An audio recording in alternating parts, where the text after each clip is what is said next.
of killing 3 members of the security forces during the protests triggered by the death of Mahsa Amini, the judiciary said Monday.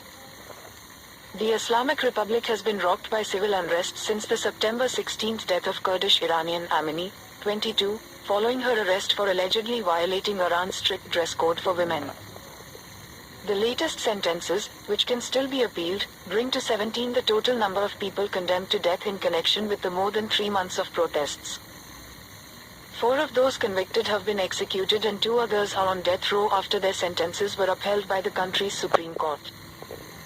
Salah Mirhashmi, Majid Kazemi and Saeed Yagoubi were sentenced to death on charges of Moharebe, or waging war against God, under Iran's Islamic law, the judiciary's Mizan online news website reported.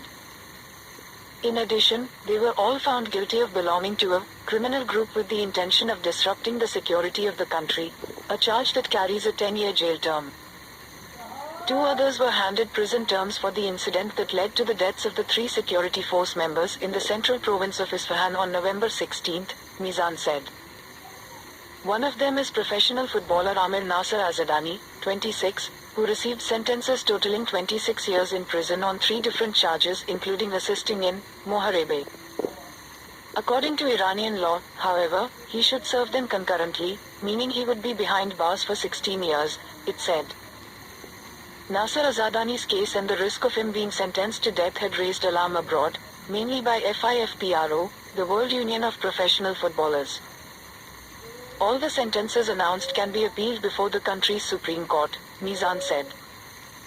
Videos of the court sessions were published by Mizan, along with CCTV images purportedly showing the crimes being committed, and the confessions of the accused. Iranian authorities say hundreds of people, including members of the security forces, have been killed and thousands arrested during the protests, which they have generally labeled riots. Tehran accuses hostile foreign countries and opposition groups of stoking the unrest. On Saturday, Iran executed Mohammad Mehdi Karami and Said Mohammad Hosseini for killing a paramilitary force member in November, in Karaj west of Tehran. 2 other men, Mohsen Shekhari and Majid Reza Ranawad, were put to death in December after being convicted of separate attacks on security forces.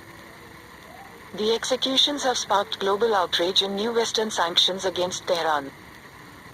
According to London-based rights group Amnesty International, Iran is second only to China in its use of the death penalty, with at least 314 people executed in 2021.